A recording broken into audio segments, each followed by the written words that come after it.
Good afternoon. Well, shit, it's not the afternoon, is it? It's actually the evening. How's everybody doing? I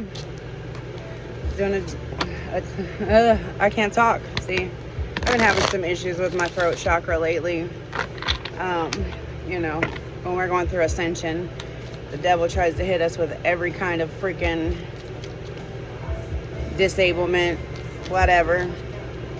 But anyways, if you don't like it, just go away, click off, whatever you need to do, because I really don't have time for the bullshit anymore. There's too many people that have been criticizing me, judging me my whole life. And if you have a, divine mission, soul purpose, calling to help people advance in life away from the systems, say so. I don't know. Like, I know that there's a purpose here, and I've let people's judgment, criticism, hateful words, hateful actions, I've let people just break me down my whole life, and I'm not gonna do it anymore, because I've realized that, like, life is literally what you make it, and success is what you make it. Like, what does your success look like to you? I heard a video from Attract Passion, I think that's what it is. There's a guy on YouTube, shout out to him. He's a really inspirational dude, and he talks about how, like, from the young age we are embedded with this idea of what success should look like. And there's also a book called The Clifton Strengths 2.0, and its opening page says, at the fundamentally flawed core of our education system, we teach children what they need to get better at, what they're not good at, what shit should look like, rather than helping people to, our youth especially, cultivate what they are good at, their natural born gifts and talents. And the only thing that does is break confidence at a young age. It makes us think if we're not good at what the system tells us we got to be good at, then we're not good, right? But that's not that's not how it is. So just know that if you do the right thing, you live your life with passion for whatever the fuck you are passionate about, the divine is gonna be there with you. You have to attract this shit, though. You have to get control of your thoughts. You have to get control of your emotions, and understand that not everybody's success looks the same. We ain't in competition with each other. We are in competition with ourselves from yesterday. Am I better than I was yesterday? How can I be better tomorrow? Not, am I as good as this person? Do I have as much money as that person? Like, my house isn't as big, blah, blah, blah. If you do that, you will never, ever, ever find happiness or peace within yourself. And that is a promise. Like, a promise. 34 years of life. And that's what I finally started to realize, is like, success doesn't look to me what it looks like to a lot of other people. And I'm not ashamed of that anymore. I'm not ashamed of who I came here to be. I'm actually really proud of who I am and the things that I've overcome. And I really don't give a fuck about judgment anymore, because I've been through judgment my whole life. And I know even if I was a billionaire, had more money than everybody, I would still go through judgment. It's life. That is called ego. That is called pride. That is called, let me deflect what I don't like about myself onto other people, because money and status and society says that I can. When really their soul is dark, fucked up, and they have no real purpose but to try to shit on chosen people who they couldn't walk a mile in our shoes. I'm gonna tell you right now, I grew up in poverty. I come from a long line of karmic family, women abusing their daughters. I am a recovering drug addict, a recovering alcoholic. I've been homeless. I've been everything but a grimy person, and that's the truth. Like, people that did okay, look, I'm not shitting on nobody because drugs do some fucked up shit to people. But I don't know one other woman that has been in my position that didn't take the route that yes, I've done shitty things. I'm not going to lie. Never had to sell my body, which I'm very grateful for. I had a really good father who taught me a little bit about love. And he probably is the main reason that I didn't steal from people because I don't know. I've just always had a heart. Even through my roughest part of my addiction, I couldn't do it. I couldn't bring myself to. Now, did the devil put those thoughts in my head? Fuck yeah. I had to fight those thoughts every day. And some days it wasn't easy because, let me tell you, being a heroin addict and knowing that, like, if I just laid down with somebody, I could get some money and not be sick. But I laid there and was sick anyways because I just couldn't do it. I couldn't steal. I couldn't have sex with I couldn't sell a piece of my soul for a drug, for a temporary fix. And I don't know, like, for me, I'm real grateful that I was programmed that way. And I pray for the women who do. Like, I swear, I've never been one of those women that, like, judge. I know that I probably was looked at really bad in the drug addict community because I was always out there the one trying to save everybody and, you know, trying to talk to people like, why do you do this? What do you... But I know that was part of my mission now. And I may have saved some lives along the way. And if I did, great. If I didn't, I'm still going to keep trying. Life is a journey, guys, and life is what we make it. It's going to be painful. It's going to be hard. But it's beautiful. The transformation that comes through some of that pain is probably the greatest thing that you will ever experience. The greatest pride. I'm sorry. I'm starting to feel emotional. There's been plenty of times that I sat alone and I cried and felt like I would never come out of that.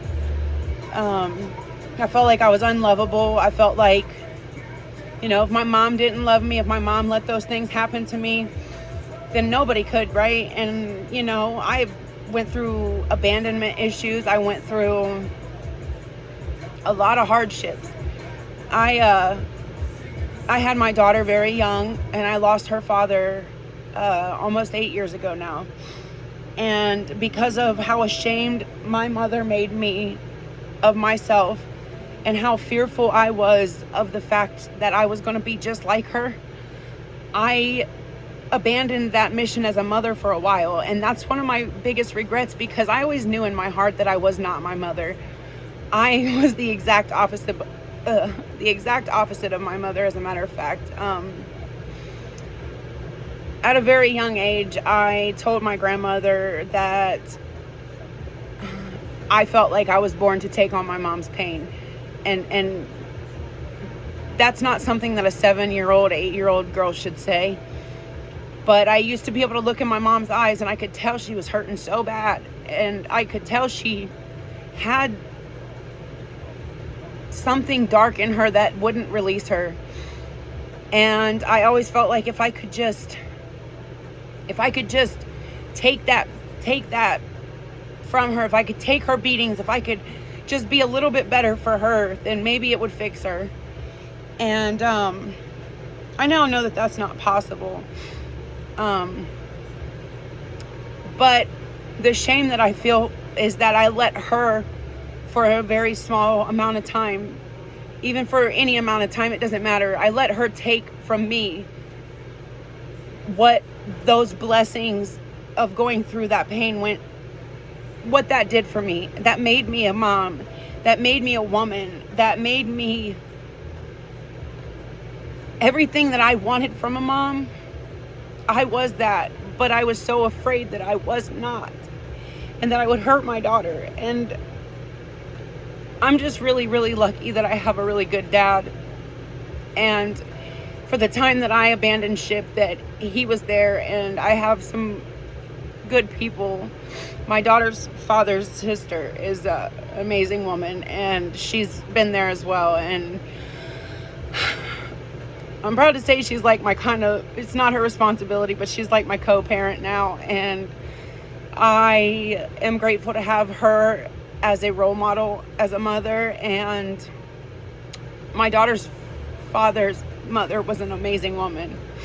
And I just, you know, my grandmother, my dad's mom, she was an amazing woman. And I think about now, like, I was focused on just the negative one aspect of a woman that I was taught because it was my mom and I was part of her. And I didn't realize that, like, just because I came from her, that I was not her. And that the good Lord had put people into my life to model what a good woman is. And I went through that much pain with her to know that my spirit could not be broken.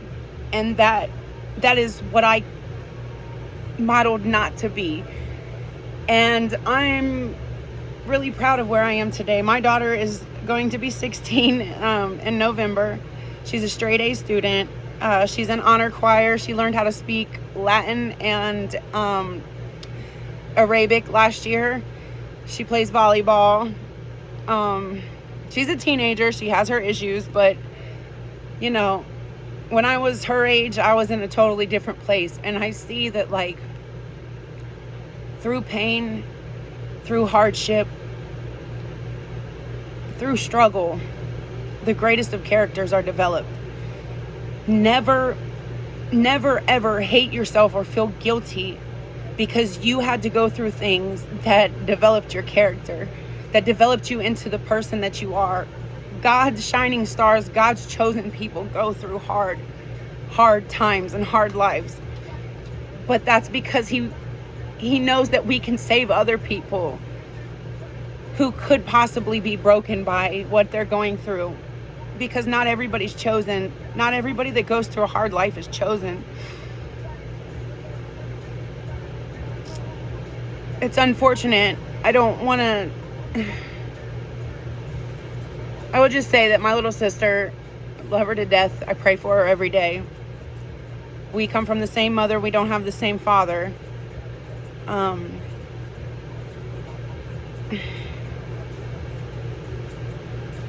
She's the exact opposite of me. She is my mom. And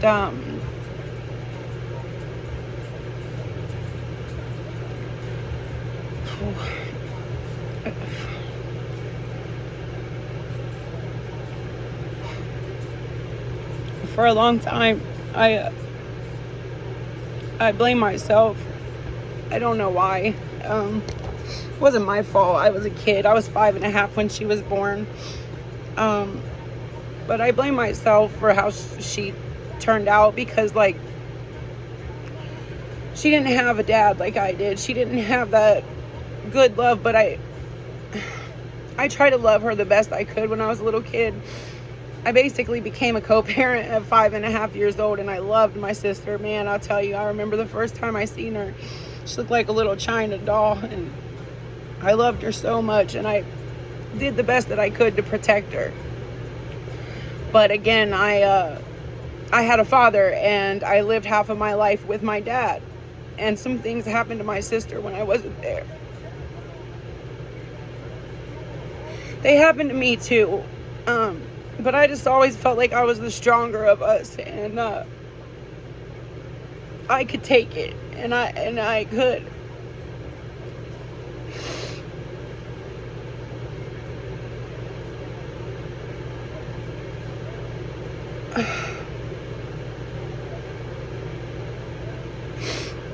Right now, I wasn't able to save her. She's gone on a really dark path. And I still will pray for her every day, and she blames me for a lot of what she's gone through, but she doesn't understand that I was just a kid too, because she looked at me like a mom. Like, she was born, I was 5.5. She didn't understand that her mom was 5.5. She's 27 now, but she still has that child's mentality. And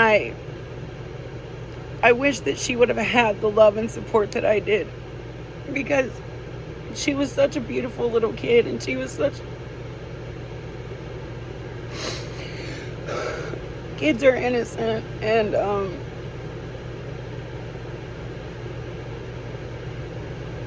to literally watch the innocence be broke from somebody is one of the hardest things that you can go through. I'm so sorry. I feel like I just have to tell this story because I feel like it might help somebody. I don't like talking about it because it's really hurtful. My mom is a narcissist. My mom has manipulated us our whole life. She abused us. She allowed men to come in and out of our life, especially ones that she knew were accused of child molestation, and she still let them around us. And when we told her what happened to us, she didn't believe us. She chose them over us. And my dad would have taken me out of there in a heartbeat, and he tried, believe me, once he found out what was going on. But I was so scared to leave my sister. Like I said, I thought, I was the older sister. I was the stronger one. I could take it, and I could protect her. And I didn't tell my dad. And when he did finally find out about the abuse and stuff, my dad fought hard and spent a lot of money trying to get me out of there. And I was gone for a little over a year. When I was like 12 and 13. And then at our final court date, my mom and my grandmother, on my mom's side, they're very narcissistic women. They abuse their daughters mentally, physically, whatever. I forgive them for that. Like, I understand it was a taught pattern, and it took a very strong person to break that cycle. I am praying that my sister can before my niece gets too much older. I don't see it happening though right now. She's getting ready to go to prison.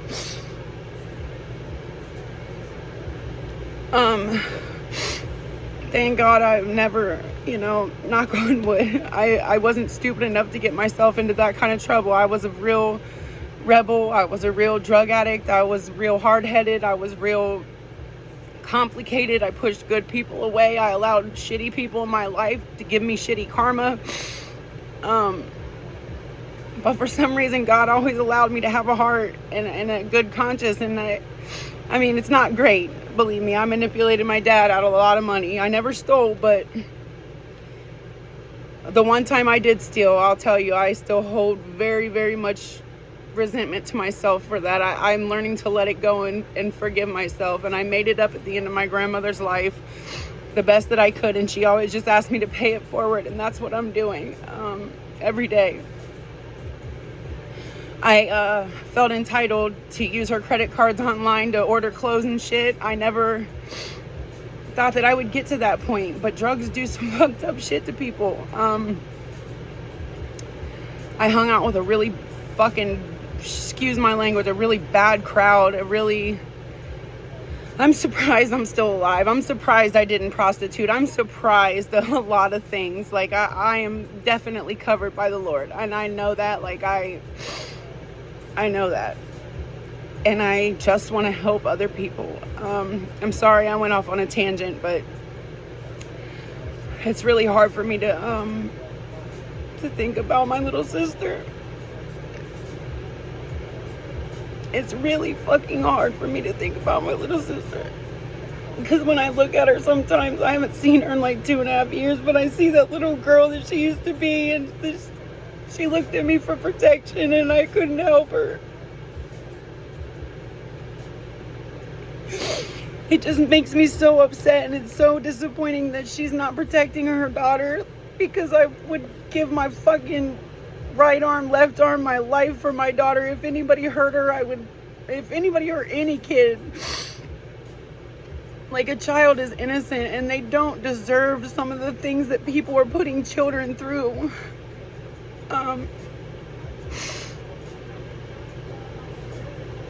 But anyways, back to what I was saying.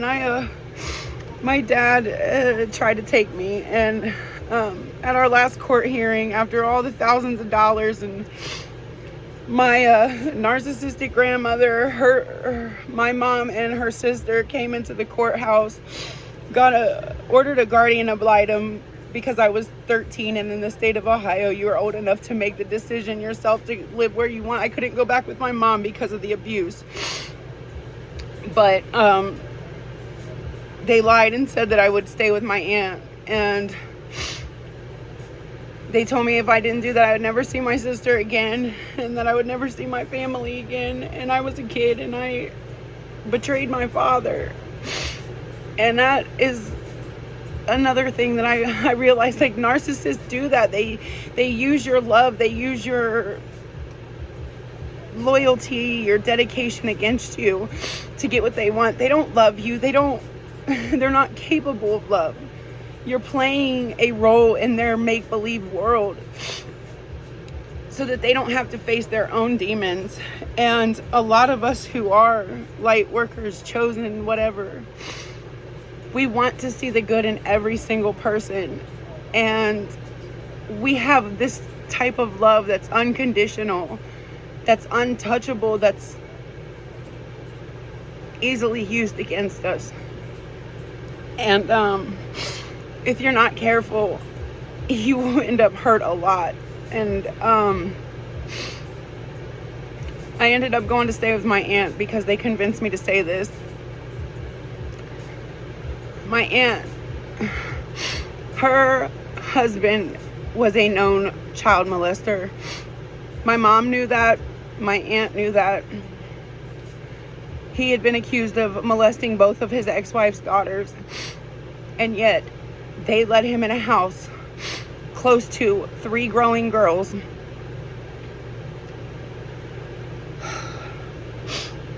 And he started touching me after that. Oh, it makes my stomach hurt. And I looked at that man like he was my uncle, like a protector, like my dad. And when it started happening, it was really confusing. And when I told my aunt, like, I'd wake up in the middle of the night and I'd go down, he'd be in my room and shit in the dark, and I'd be like having to go to school. I'd get him out of my room. This is his fucking house. He's allowed to be wherever the fuck he wants.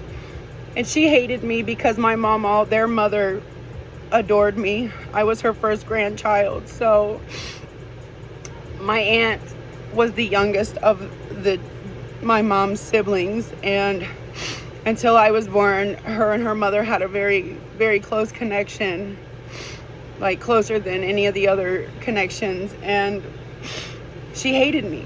Period, she did. She used to tell me that I was a burden, that none of my parents didn't want me, that I was lucky that she took me in because the state would have me. And my mama just felt bad for me because my parents didn't want me and I was really just a burden. She used to tell me I looked like a man, that I would never be loved by anybody, that she hated me, that I was worthless, just like my parents. She'd tell me how worthless my parents were. She really hurt me a lot. And I loved my aunt too. Like, I thought my aunt loved me. And now I see that it was just also part of the narcissistic cycle of my mother's family. I've learned to let go and forgive all of that now. Right after my aunt's husband started touching me, he literally had a massive brain aneurysm, probably like 7-8 months afterwards, after the first time he tried to touch me. And it paralyzed half of his body, to the point where his eye, he had to have a weight put in it. He had to wear a patch. He couldn't feel his right side, which was his dominant side of his body. He never worked again. He suffered a lot in the last I don't even know how long he lived after that. I think he lived probably like 18 years after that, but he was in so much pain. He couldn't work. He was useless. And it's sad that it didn't happen after the first children that he molested, but that was like one of the first things that let me know that God has me covered, that like I'm not a being of normalcy. If you hurt me, because I do people, so I've always had a heart of gold, and I'm not bragging. I just know that, like, I have wanted to be malicious. I've wanted to be the way that other people have been to me, and I just can't. But it was like the first, real sign that God had me covered, that I was protected. I moved out with my daughter's dad when I was 16 and a half, and I got pregnant with my daughter shortly after I lost my virginity. We went through really heavy addiction, and I had to leave him because he kept relapsing. We kept relapsing together. I'm not going to say it was all his fault, because there was times where I would relapse and then he'd relapse with me, but what I knew was that we couldn't stay sober together. And I wanted to keep the promise that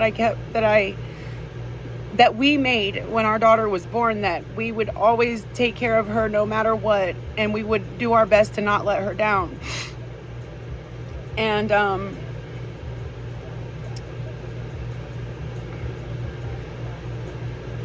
he was sober for 2.5 years, and I had been sober as well, and we had started, we were still friends. We still took our daughter places together. I still talked to him all the time. He was definitely a soulmate of mine, because the night that he relapsed and he passed away, I woke up an hour after that he died, and I was bawling my eyes out, and I didn't know why.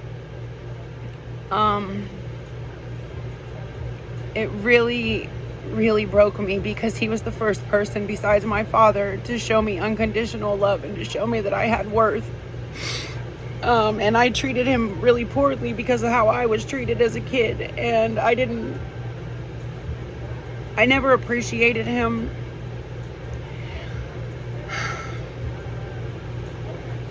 And I attempted suicide shortly after that. I took every drug that I could get my hands on after being sober for 3.5 years. And luckily I was with friends at the time that, well, I thought were friends anyways. I mean, they did save my life, so I guess that's kind of a friendship. They didn't have to, because they definitely weren't the greatest people, and they could have gotten themselves into some trouble. But even if, later on we had our beef and falling out, but that is something that I'll forever be grateful for this person for, is they saved my life so that I got the opportunity to be a mother again, and to live life, and to complete my mission that I promised God that I would do. I overdosed, and I went into cardiac arrest 3 times. I was clinically dead for 14 minutes. No oxygen to my brain. My brain was dead. I went into renal failure. And after the last time they jump-started my heart, resuscitated me, they told my parents that it was a last-ditch effort. If I didn't hang on that time, that they could not attempt to resuscitate me again. Well, my heart hung on, and I got put on a ventilator for a week. They told my parents that I would probably be a vegetable or have a severe brain damage. Here I am, better than before, and that's amazing for me. A lot of people talk about when they die, they see the light, and for me, I didn't see the light. I saw my mission fading away from me. That was my daughter. I saw my daughter's face, and it was like I was in a black ocean, and she was all I could see, and she was being pulled away from me, and I was being pulled away from her. And I remember fighting so hard, like I was swimming in this black ocean, and I was thinking to myself, no, I promised her that I would never leave her, and I would make sure she was safe. And then it went black. I woke up a week later and I pulled the ventilator out of my throat myself and my catheter out, and it was a miracle, literally a miracle. I don't have brain damage. My brain activity restored itself. My organs are healthy, functioning, and to be honest with you, I've laid almost all my addictions except for cigarettes to the side now. I don't drink alcohol anymore. I don't take my prescription medications anymore. I don't do street drugs. I don't have the desire to. I just want to be a good mom, and I want to be a good role model, and I want to build a legacy, and I want to help people know that there's hope out there. It's never the end. The end isn't the end until you say it's the end, until you lay down and quit. It is never the end. And there's always hope for a better day. You have to reprogram your thoughts. You have to change the way you look at things, because it doesn't matter if you have nothing in the world. If you lose it all, and all you have is you, and you have faith, and you have hope, and you have the desire to just be happy and live a better life, that's all you need.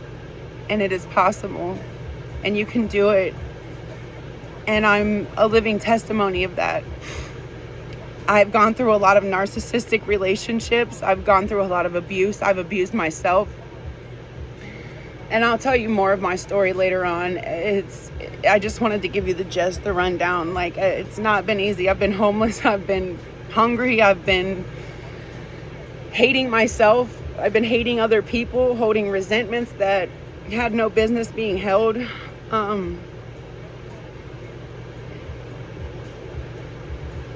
I've given a child up for adoption because I was in a really abusive relationship and I was being raped. And because I had nowhere else to go, I stayed until I was 4 months pregnant, and I finally was able to escape with nothing but the clothes on my back. I had no shoes on my feet. I had nothing. And I gave that little girl a beautiful life. She's doing very well. It was the most loving choice that I could make. I held resentment for myself for that for a long time too, for staying in that relationship for as long as I did. But I gave two really beautiful people who really deserved to have a family. And I gave her two really great parents. And you have to just change your perception of how you see things. It can be as bad as it is, but if you just look at it a little bit different, what lesson do you need to learn? How can you heal and grow beyond it so you don't have to go through it again? It's about breaking these karmic cycles. It's about, like I said in the beginning, we're in competition with ourselves to be better than we were yesterday, not better than the next man. And if you're doing better than you were yesterday, then you're already winning. 3333 just now was on the timer. So, and that's a big, huge coverage by the angels numbers. So define your success. What makes you happy? What makes your life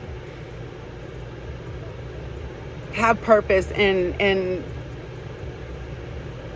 instead of looking at everything in such a negative way, the experiences that you've gone through, look at them and see how you can empower yourself and how your story can impact another person, and define your character that way.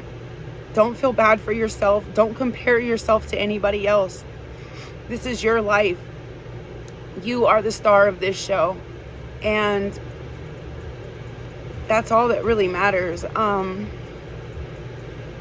You're beautiful and you're loved by God, and no matter what you've done wrong in the past, today is a day to start over, do better, and tomorrow can always be even better, and forgive yourself. Forgive the people who have hurt you. let go of that resentment and that past pain. There is a lot of bad people in the world. That's undeniable. But if you hold on to those resentments and that pain, you become part of those people, and you become part of the dying of the light. And we definitely don't need more people like that. It is a slippery slope, and it happens faster than you could even imagine.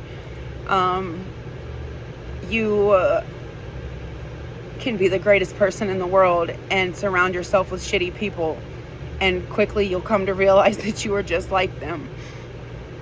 Change your perception on how you see yourself, how you see the people around you. Instead of saying, I come from these people and I'm going to be just like them, say, I came from this.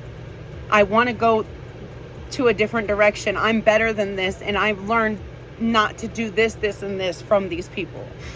You know, because I know that coming from karmic families is very, very difficult to break those cycles. Oh God, it's hard. And the manipulation and narcissistic tactics are even harder. Like, my mom started getting me high when I was 12 years old and then shit on me for being a drug addict when I was an adult. She had me sleep outside in a snowstorm when I paid her rent money and put food in the house because I was 2 minutes late. At an adult, after midnight, it was 12:02, and she refused to let me in the house. I couldn't have a house key, and I had to sleep outside in a snowstorm under a grill cover just because it empowered her. I would never do that to my child. I don't care at all. Like, yes, there's a time for tough love, and I totally agree. There's a time, especially if, you know, a person is manipulating you, there's a time to show tough love. But I never manipulated my mom. I actually bent over backwards to try to make her happy and try to see her smile, and she was the greatest cause of my pain. I had to recently, within the last year, I blocked her, that side of my family. I don't care. It didn't matter what I did for them. I was giving them money. I was helping them. And every time I turn around, they're talking this about you. They're saying this about you. And it was like, there's nothing I could do to make them happy. They just made me miserable. And I pray for them. I pray they find their peace. I pray that they figure out why they're so dark and why they're so hateful. If they will or not, I don't know. It's not up to me. And what happens to them as far as judgment is up to the good Lord. But I know that they taught me everything I don't want to be, and everything that I want to be was the exact opposite of them. And even though it was hard, it took me 33 years, almost 34 years to come out of that shitty ass manipulation and mindset. I'm very grateful for it. It built a hell of a character. It built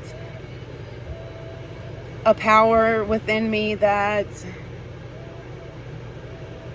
is unstoppable.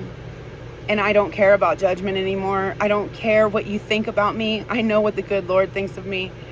And I know what I think of me. And I know what my children are going to think of me and my grandchildren. And at the end of the day, that's all that matters. This is my life. I have to lay down at the end of the night with what I've done during the day. Not you, not anyone else. And that's how you need to look at life as well.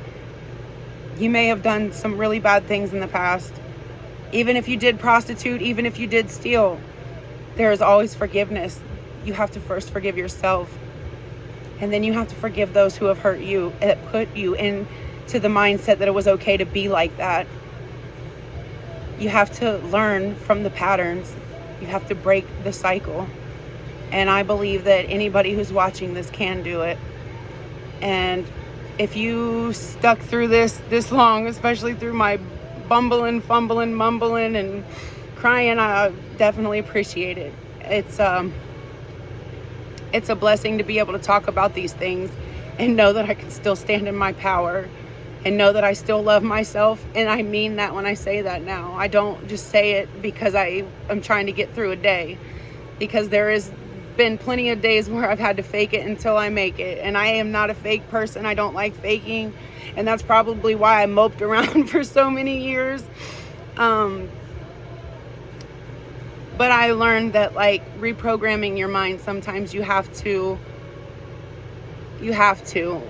pretend to be a little bit happy, pretend to love yourself. And until you really learn that you deserve love, until you can look at things that made you hate yourself, that made you resent other things and people in different lights, you have to change and shift your perception to be able to move forward, to break those cycles. And I'm rooting for you. If you're listening, you're beautiful, you're loved. And if you want to be forgiven, you're forgiven. You got to let go of the hurt, the pain, the resentment. And you got to love. You got to replace hate, resentment.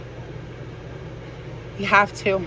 It's hard, especially in the world today. But guess what? If you're watching this, you're probably going to be a light worker too. And we're rebelling against the dying of the light. So peace, love, and harmony, guys. Until next time, thank you for listening.